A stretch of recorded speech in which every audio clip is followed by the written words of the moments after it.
Je vais vous parler de la complexité en tant que domaine scientifique. Le mot complexe, qui est un mot assez récent finalement dans la langue française, a d'abord eu comme sens compliqué. Il a été utilisé dans d'autres contextes, comme par exemple en psychanalyse par Freud. Eh bien, dans les chapitres qui vont suivre, je vais vous montrer que la notion de complexité a envahi la science, la physique, la chimie et même les sciences humaines depuis le milieu du XXe siècle.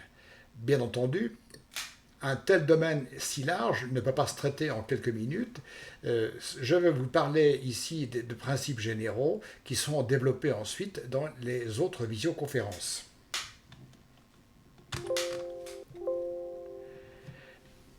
La notion de complexité est apparue donc après les années 50, après la Seconde Guerre mondiale, notamment à partir d'un article qui a été commandé par le gouvernement américain à un grand scientifique qui s'appelle Warren Weaver, qui avait beaucoup travaillé dans le domaine des télécommunications et dans le domaine des langages naturels.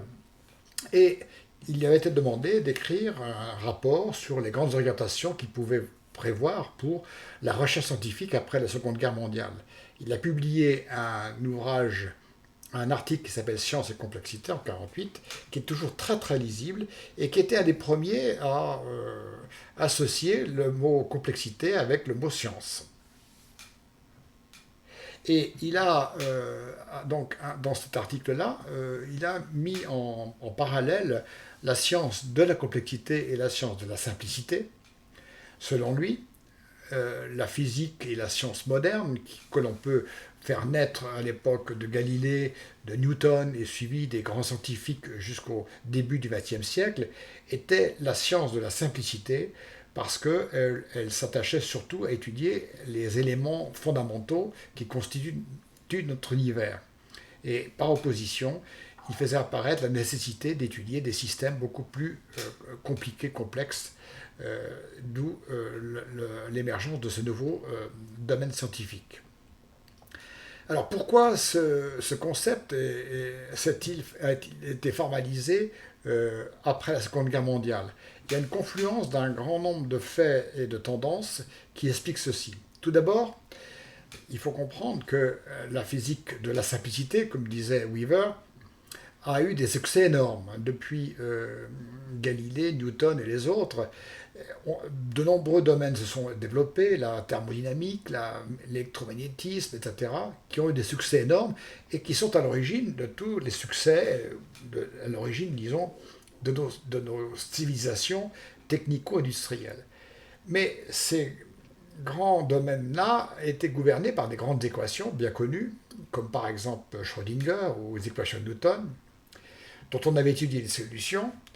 Mais très vite, on s'est rendu compte que le nombre de solutions qu'on pouvait vraiment connaître était un petit îlot parmi un océan de solutions qu'on ne pouvait pas, qui n'étaient pas analytiquement accessibles.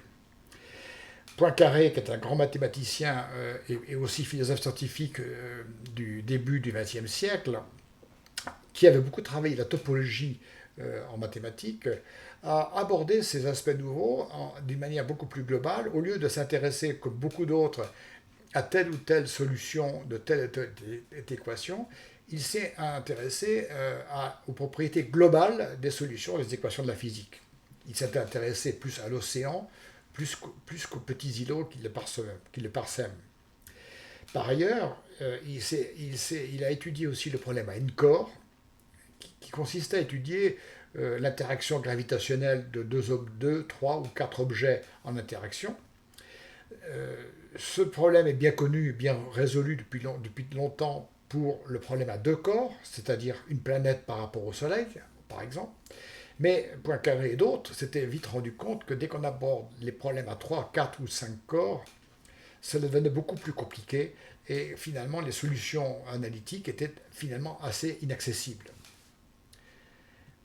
Heureusement, à l'issue de la Seconde Guerre mondiale, le développement des ordinateurs est devenu fulgurant. De manière exponentielle, leur capacité de calcul a augmenté et il continue de nos jours, si bien que l'ensemble des solutions des équations de la physique qui étaient inaccessibles au crayon et au papier, deviennent accessibles par le calcul numérique. Donc l'ordinateur a révolutionné ce genre de recherche puisqu'il permettait d'accéder à des solutions qui étaient inaccessibles auparavant. Ensuite, la Seconde Guerre mondiale et toutes les années qui ont suivi a été l'ère des grands projets scientifico et techniques comme le projet Manhattan de construction de la bombe A. La Seconde Guerre mondiale a vu des problèmes de logistique énormes pour préparer les débarquements, les traversées d'océans par des flottilles, etc. Donc, durant la Seconde Guerre mondiale, a émergé des grandes équipes multidisciplinaires comportant des physiciens, des mathématiciens, mais aussi des psychologues, pour s'attaquer à des problèmes technico-scientifiques de grande ampleur. Et ça se poursuit de nos jours parce que l'aventure spatiale relève aussi de ce genre de domaine. Donc, les grandes équipes multidisciplinaires étaient à même d'attaquer des problèmes qui étaient inaccessibles auparavant. Enfin, de nouveaux domaines pour disons, la science mathématique ou la science théorique s'ouvraient. Les systèmes biologiques qui étaient plutôt du domaine de l'observation, ou de la description ou de la classification auparavant devenaient progressivement accessibles à des recherches plus quantitatives, notamment à la suite de la découverte de l'ADN dans les années 50. Donc tout ceci a fait que les conditions étaient propices pour l'apparition, pour s'attaquer à de nouvelles classes de problèmes, à savoir l'étude des systèmes complexes. Alors la complexité, qui est un mot qui est né plutôt au Moyen-Âge, qui vient du latin, qui veut dire embrasser en même temps, eh bien, a eu un succès important dans le domaine scientifique, puisque très vite il a été saisi par les différents domaines, comme les maths, la physique, l'informatique, mais aussi la biologie, la sociologie et la philosophie même. Le plus bel exemple étant les travaux d'Edgar Morin, le philosophe français et sociologue français, qui a publié dans ses séries d'ouvrages La méthode, toute une réflexion sur les conséquences de l'approche complexe des systèmes, sachant que par système, il impliquait d'une part aussi bien les sciences de la nature que les sciences de l'homme, donc préconisait d'aborder l'ensemble des sciences dans toute leur complexité, sachant qu'il a plus une réflexion de sociologue et de philosophe et qu'il ne fournit pas de moyens précis et d'aboutir à des solutions concrètes. Alors, la complexité, qu'est-ce que c'est? Comment la caractériser? Pour schématiser, je distinguerai deux classes de systèmes complexes. Il y a les systèmes complexes statiques, et dont l'organisation spatiale est difficile à décrire, à caractériser ou à explorer. Par exemple, un gaz composé de milliards de molécules, comment peut-on le décrire et le caractériser? Une dimension plus restreinte, comme une protéine, qui est une longue chaîne moléculaire, eh bien, qui se replie, et dont la façon dont elle se replie gouverne ses propriétés, comment peut-on décrire et caractériser les propriétés des protéines? De nos jours, les réseaux de télécom comme Internet sont extrêmement populaires, sont à la base presque de nos civilisations, mais la notion de réseau couvre aussi les domaines économiques, les domaines sociologiques. Et donc il y a toute une classe de recherche pour étudier les réseaux, les caractériser et les explorer de manière efficace. Enfin, la complexité spatiale se retrouve dans la nature. Si je prends par exemple un arbre, si je pars du tronc jusqu'à la dernière petite rameau, la dernière petite feuille, eh bien, on a une structure qui se ramifie de manière de plus en plus complexe et qui n'est pas toujours facile de décrire et de caractériser. On verra que ces structures-là sont des structures fratales qui sont un domaine de recherche très vivant de la science de la complexité. Voilà pour l'espace. Mais il y a d'autres systèmes qui sont complexes parce que c'est leur comportement dans le temps qui est difficile à décrire. Soit parce qu'il est imprédictible, et on verra aussi, c'est parce qu'il est non linéaire ou auto-organisé, caractéristique qu'on développera plus loin, et qui permettent de dire que ces systèmes-là sont quelquefois difficiles à analyser et à prévoir. Par exemple, un banc de poissons est un bel exemple spectaculaire de comportement dynamique collectif qui résulte de l'interaction simple de chacun des petits poissons qu'il consomme. D'une certaine manière, le trafic routier n'est pas loin d'avoir les mêmes caractéristiques qu'un banc de poissons, sachant que les degrés de liberté de l'automobiliste sont très faibles et pourtant de tous ces automobilistes en interaction naîtra des caractéristiques générales comme des bouchons ou au contraire des trafics fluides. Ensuite, il y a tout un domaine qui est né presque avec les sciences de la complexité dans les années 50. C'est ce qu'on appelle les systèmes dynamiques chaotiques, c'est-à-dire des systèmes dont l'évolution dans le temps est extrêmement sensible aux conditions initiales. C'est le fameux effet papillon, dont on a souvent entendu parler, qui dirait qu'un battement d'aile dans l'Amazonie pourrait à terme être à l'origine d'un cyclone dans les Antilles. Les systèmes chaotiques sont des systèmes extrêmement sensibles aux conditions initiales qui les rendent finalement pratiquement imprédictibles. Enfin, les systèmes dynamiques, qui sont composés d'éléments simples, avec des règles d'évolution simples, mais qui peuvent conduire à des comportements globaux compliqués. Ce sont les automates cellulaires qui sont devenus possibles avec l'ordinateur, puisque seul le calcul par ordinateur permettait d'étudier l'évolution de ces petits systèmes composés de nombreux éléments. Alors, c'est un domaine, comme on le voit, qui couvre énormément d'aspects de la physique, des sciences naturelles. Comment est-ce qu'on peut trouver une approche globale pour tous ces concepts, pour tous ces systèmes très différents? En fait, non, on le verra qu'il n'est pas facile d'avoir une approche systémique de tous ces systèmes. On se contentera de voir apparaître des grandes approches qu'on retrouve dans beaucoup de domaines ou des nouveaux concepts et des mots-clés. Alors parmi les mots-clés, par exemple, eh bien, il y a le mot-clé émergence.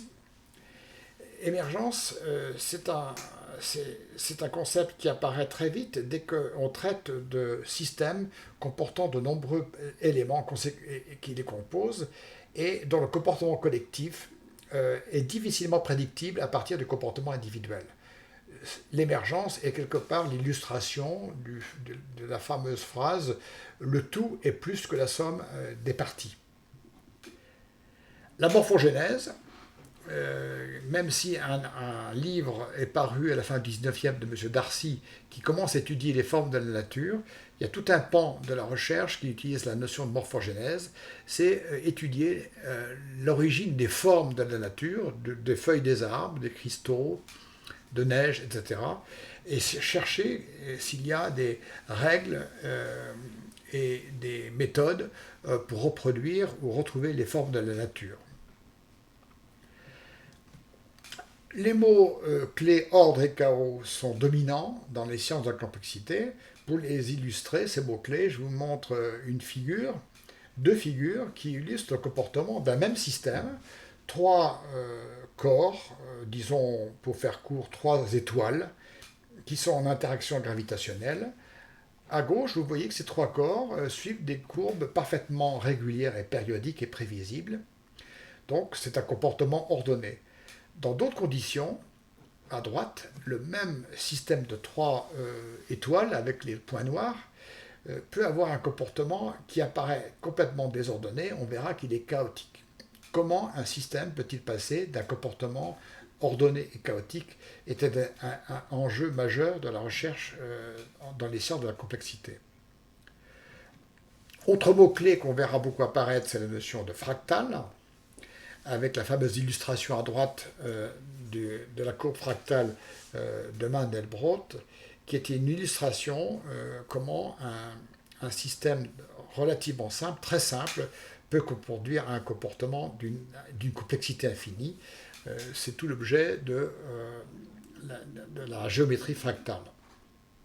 Enfin, sans être limitatif, la notion de réseaux neuronaux qui doit déboucher à terme sur la lecture automatique, la reconnaissance d'images, l'intelligence artificielle, au départ, est basée sur l'étude des systèmes d'automates cellulaires, mais en introduction, en introduisant des règles de bouclage, les sorties se rebouclant sur les entrées, et en introduisant des règles d'auto-organisation, les réseaux neuronaux, qui sont des imitations des réseaux des neurones de la nature, eh bien, sont un des outils essentiels dans tout ce type de sciences.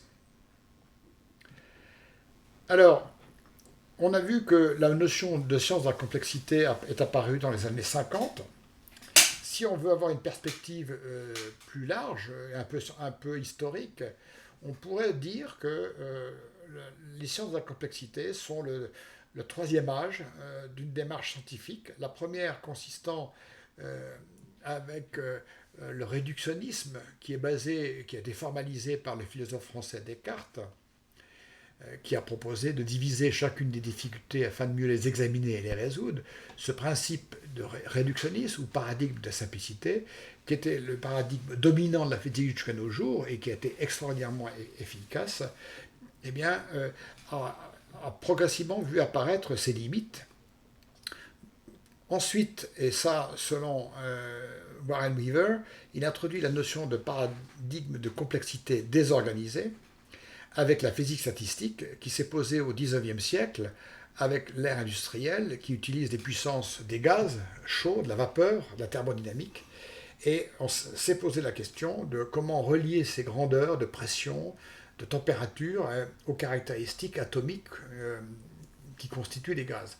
Le plus grand physicien qui s'est intéressé à ces questions, c'est M. Boltzmann, qui a été un des pères fondateurs de la physique statistique, avec Maxwell, et notamment père d'une notion émergente qui allait devenir extraordinairement importante de nos jours, c'est la notion d'entropie. Et puis, en trois, le paradigme de complexité organisée selon Weaver, puisque cette fois-ci, ce n'est pas des systèmes qui sont désorganisés, qui sont aléatoires, mais la complexité apparaît aussi dans les systèmes qui sont décrits par des équations, quelquefois très simples. Donc la complexité organisée a pu être étudiée à partir des années 50. C'est un domaine explosif parce qu'il couvre beaucoup de champs disciplinaires, beaucoup, qui vont des sciences dures jusqu'aux sciences humaines, la sociologie et la psychologie. Le problème, c'est que c'est un domaine très large, que souvent la notion de complexité couvre des domaines très peu rationnels, très peu organisés. C'est un concept valise dans lequel chacun peut apporter ce qu'il souhaite.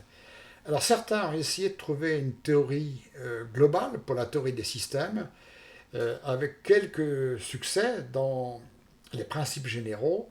En revanche, ces théories des systèmes sont tellement générales qu'elles n'ont aucune capacité heuristique. Heuristique vient de Eureka, le cri d'Archimède lorsqu'il a trouvé son principe. Alors, les théories du tout n'ont pas de capacité heuristique dans la mesure où elles ne permettent pas de déboucher sur des solutions concrètes dans les différents domaines où on veut les appliquer. Donc, les sciences de la complexité sont plutôt un ensemble d'approches qui, en général, ont toutes comme principe de se démarquer des principes réductionnistes de la physique simple. Et d'autre part, de faire émerger des concepts nouveaux et qui sont basés surtout, beaucoup de recherches sont basées sur des méthodes nouvelles d'expérience numérique sur ordinateur. Alors, comment peut-on aborder un domaine si divers et si interdisciplinaire? Comme je vous l'ai dit en introduction, c'est l'objet de différentes conférences ou de différentes visios qui sont disponibles d'une part sur la chaîne YouTube La Science de Bernie, ça sera la saison 3, puisque auparavant il y a une saison 1 et une saison 2. Le blog unpeudephysique.fr va apporter des cours plus détaillés et des ressources et des liens.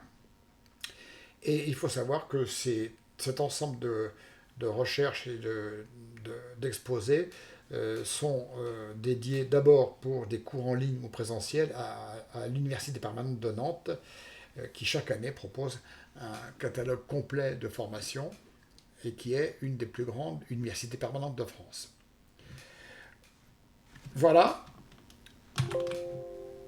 Voilà un exposé, un survol extrêmement rapide des sciences de la complexité. C'est un domaine, comme on le voit, extrêmement bourgeonnant, et donc il s'agira d'en sortir les grands principes, les grands thèmes, les grandes méthodes. Dans les visios qui suivent, j'aurai l'occasion quelquefois de présenter les formules mathématiques, parce que l'on sait depuis Galilée que le langage de la nature, il est mathématique. Alors, vous êtes peut-être plus ou moins familier avec les mathématiques. Sachez que les formules sont là pour architecturer le discours, pour sortir un petit peu simplement des mots qui quelquefois sont vagues. Et puis, si vous en avez le goût, et si vous en avez la possibilité, vous pourrez aller plus loin derrière les formules pour en analyser, les étudier et en appréhender les solutions. C'est tout le travail que je vous souhaite et je vous remercie de vous embarquer avec moi dans cette grande aventure. À bientôt.